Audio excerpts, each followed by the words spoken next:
శివ గారు ఏంటండి ఈ మూవీ? నిజం చెప్పండి. అసలుకి స్టోరీ ఏమైనా ఉందా? ఒక్క హైలైట్ మూమెంట్ ఏమైనా ఉందా? నాకు చాలా అంటే చాలా ఫన్నీగా అనిపించింది. ఫస్ట్ హాఫ్ చూసిన తర్వాత ఏంట్రా ఈ సినిమా ఇలా ఉంది, సెకండ్ హాఫే కాపాడాలిరా దేవుడా అనుకున్నాను. బట్ సెకండ్ హాఫ్ దానికంటే దరిద్రంగా ఉంది. అండ్ ఆ చిన్న పిల్లోడికి యాక్టింగ్ అస్సలకి రాలేదండి.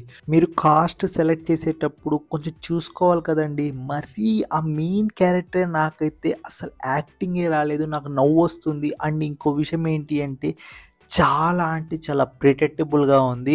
నాకు ఫ్యూచరిస్టిక్ సూర్య వచ్చేసి చాలా బాగా నచ్చారు. కొంచెం సేపు క్యారెక్టర్ ఉంది. సో కొంచెం సేపు క్యారెక్టర్ ఉన్నా కానీ కొంచెం కామెడీ జనరేట్ చేయడానికి చూశారు. సో కామెడీ వర్కౌట్ కాలేదు. బట్ దాని తర్వాత మనకు ఓల్డ్ ఏజ్ సూర్య వస్తారు. సో ఫ్లాష్ బ్యాక్ చూపిస్తారు కదా, అక్కడ నుండి మూవీ అరే కొంచెం ఇప్పుడు గ్రిప్పింగ్ పట్టుకుంటుందా, ఇంకా స్టోరీ పట్టుకుంటుందా అనుకున్నాను. బట్ అక్కడి నుండి ఇంకా స్లోగా అయితే మనకు స్టార్ట్ అయిందండి మూవీ. నాకు ఎందుకో చాలా అన్ఈజీగా అనిపించింది మూవీ మొత్తం. చాలా ఫోర్స్ఫుల్గా ఒక సీన్ని లాగుతున్నట్టు, ఆ సీన్కి దీనికి అసలుకి లింకే లేదు. అసలు ఆ లింక్ లేని సీన్లో మీరు వచ్చేసి ఎమోషన్ పండించడానికి ట్రై చేశారు చూడండి, అస్సలు వర్కౌట్ కాలేదు. ఒక్క దగ్గర కూడా ఎమోషను అలానే అరే హైలైట్ సీన్ రా అన్న ఒక్క సీన్ అయితే లేదు. నాకు ఇంటర్వెల్ ముందు కొంచెం ఒక సీన్ అయితే నచ్చింది, ఆ పిల్లోడిది.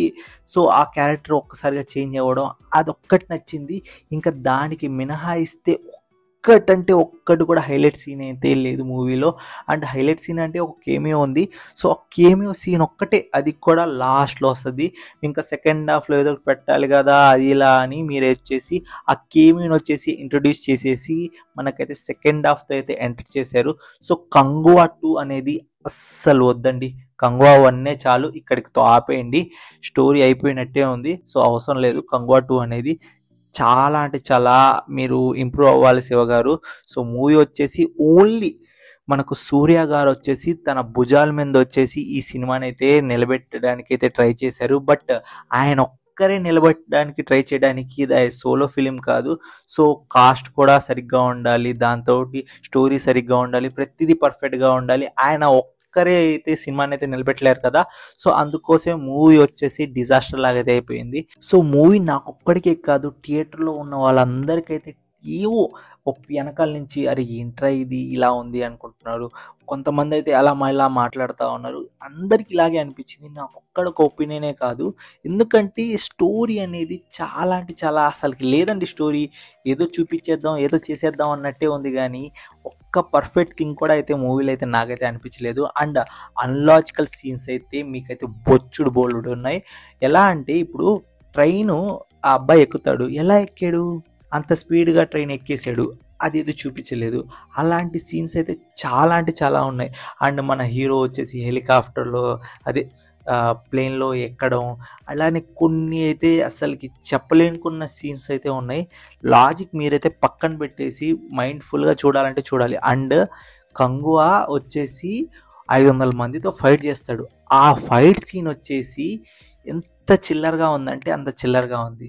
నాకేదో మ్యూజిక్ వల్ల కొంచెం బాగానే అనిపించింది కానీ బట్ అయినా అది చిల్లరగానే ఉంది. ఎందుకంటే అరే అంత మామూలుగా అయిపోద్దా అంటే ఏమో అందరిని వేసేయాలా అందరిని చంపేసేయాలా అలా ఇలా అన్నట్టే ఉంది ఆ ఫైట్ సీన్ తప్ప.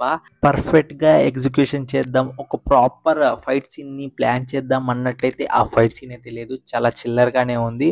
అండ్ ఇంకోటి ఏంటి అంటే మీరు బాబీ డోల్ని ఏం యూజ్ చేసుకున్నారు, ఒక తెగ ఉంది, తెగలో వచ్చేసి నెత్తురు అంటే వాళ్ళకి ఇష్టం, సో మనుషుల్ని చంపడం అంటే ఇష్టం, అలా ఇలా చూపించారు. అంతేగాని లాస్ట్కి బాబీ డోల్ని ఏం చేశారండి, వర్స్ట్గా వచ్చేసి రీప్రజెంట్ అయితే చేశారు. అస్సలకి ఆయన క్యారెక్టర్కి తగ్గట్టు రోల్ ఎక్కడ ఇచ్చారండి మీరు? అసలు రోల్ అంటే మీరు ఇవ్వడానికి కూడా అక్కడ స్కోప్ లేదులేండి. ఎందుకంటే స్టోరీ మీరు ఏం రాసుకున్నారు మీకే అర్థం కావాలి, ఏం చూపించాలనుకుంటున్నారు అసలు ఏం అర్థం కాలేదు నాకైతే. సో మీరు పార్ట్ 2లో చూపిద్దామన్నా కానీ పార్ట్ 2కి ఇంట్రెస్ట్ ఉండాలి కదా, పార్ట్ 1కి ఇంట్రెస్ట్ మొత్తం దొబ్బింది. ఇంకా పార్ట్ 2కి అయితే మీరు తీసినా కానీ జనాలు థియేటర్కి వస్తారో రారో నాకైతే తెలీదు. ఓన్లీ సూర్య గారి కోసం ఇంకా థియేటర్కి అయితే వెళ్తారేమో, బట్ నాకైతే తెలీదు. అండ్ దిశా పటాని వచ్చేసి ఓన్లీ గ్లామరస్ పరంగా అండ్ ఆ బోండాలు చూపించడానికి తప్ప స్టోరీలో ఆమె పాత్ర అయితే అస్సలైతే ఏం లేదు. జస్ట్ ఆమె ఏదో ఉందంటే ఉంది, ఆమె లేకపోయినా కానీ స్టోరీ అయితే నడుస్తుంది. సో అలానే ఉంది. ఏదో మీరైతే గ్లామరస్ పరంగా అండ్ కామెడీ కూడా కొంచెం వర్కౌట్ చేయడానికైతే ట్రై చేశారు. బట్ కామెడీ కూడా ఎక్కడైతే వర్కౌట్ కాలేదు. ఎమోషన్ గానీ, కామెడీ గానీ ఎక్కడ వర్కౌట్ కాలేదండి. ఓన్లీ వచ్చేసి సూర్య గారు వచ్చేసి తన 100% అయితే ఇస్తున్నారు. సోలో యాక్టింగ్ చేస్తున్నారు. పక్కనున్న కాస్ట్ కూడా అంత పర్ఫెక్ట్‌గా అయితే లేరు. నాకైతే అంత బాగా అయితే నచ్చలేదు. ఇంకా బేసిక్ స్టోరీ లైన్ గురించి మాట్లాడుకుంటే మన ఫ్యూచరిస్టిక్ సూర్య వచ్చేసి పోలీసులకొచ్చేసి దొంగలొచ్చేసి పట్టించి డబ్బులనేవి తీసుకుంటూ ఉంటాడు. అలాంటి తన లైఫ్‌లోకి ఒక పిల్లోడైతే వస్తాడు. ఆ పిల్లోడెవరు? సో, కంగువాకి ఆ పిల్లోడికి సంబంధం ఏంటి అనేదే స్టోరీ ప్లాట్. ఇదంతా మనకు స్టోరీ వచ్చేసి ఓల్డ్ ఏజ్‌లో అయితే చూపిస్తారు. సో, ఓల్డ్ ఏజ్‌లో మనకు పిల్లోడికి, హీరోకి సంబంధం ఏంటో చూపిస్తారు. సో, మనకు లాస్ట్ వరకు అయితే ఆ సంబంధం ఏంటో అర్థమైపోద్ది. బట్ సినిమా చూస్తున్నంత సేపు మీకు అనిపిస్తూ ఉంటుంది. అరే! ఏం చేయబోతారు? ఆ లాస్ట్ క్లైమాక్స్ ఎలా ఎండ్ చేయబోతార్రా అని ఒక ఎక్సైట్‌మెంట్ అయితే ఉంటుంది. బట్ ఆ ఎక్సైట్‌మెంట్‌కి అయితే మీరైతే ఖచ్చితంగా అయితే డిసప్పాయింట్ అయితే అవుతారు. మూవీ అంత వరస్ట్‌గా ఉందా? ఏంటన్నా నువ్వు మరీ అంత నెగెటివ్‌గా చెప్తున్నావు అంటే మూవీలో కొన్ని పాజిటివ్స్ ఉన్నాయి. కొన్ని బ్లాక్స్ ఆఫ్ సీన్స్ వచ్చేసి నాకైతే చాలా బాగా నచ్చింది. అంటే మనకు ఓల్డ్ ఏజ్ సూర్య ఉంటది కదా! ఓల్డ్ ఏజ్ సూర్యాలో కొన్ని బ్లాక్స్ వచ్చేసి బాగున్నాయి. అలానే ఫ్యూచరిస్టిక్ సూర్యాలో కూడా 1, 2 సీన్స్ అంటే లాస్ట్ క్లైమాక్స్ సీన్స్ మనకు ఇది అది జంప్ చేస్తూ ఒక సీన్ ఉంటది. ఆ సీన్ చాలా బాగా నచ్చింది. అంతే, అంతకు మించి మూవీలో కొన్ని సీన్స్ ఏమైనా ఉన్నాయా అంటే ఇంకా ఓల్డ్ ఏజ్‌లో కొంచెం అలా అలా సీన్స్ చెప్పుకుంటే బాగానే ఉన్నాయి. అంతకు మించి ఓవరాల్‌గా ఇంకా అంటే నేను చెప్పాను కదా మీకు, మూవీ అనేది నాకైతే అంత బాగా అయితే కనెక్ట్ కాలేదు. ఇంకా సినిమాటోగ్రఫీ బాగుంది. విజువల్స్ కానీ, సినిమాటోగ్రఫీ అవైతే బాగున్నాయి. అండ్ దేవిశ్రీ ప్రసాద్ గారి మ్యూజిక్ వచ్చేసి కొన్ని దగ్గరలో వచ్చేసి సూపర్‌గా అయితే నాకైతే నచ్చింది. కొన్ని దగ్గరలో వచ్చేసి నాకు లౌడ్‌గా, కొంచెం నాయిసీగా అంటే ఇరిటేటింగ్‌గా అయితే అనిపించింది కొన్ని దగ్గర.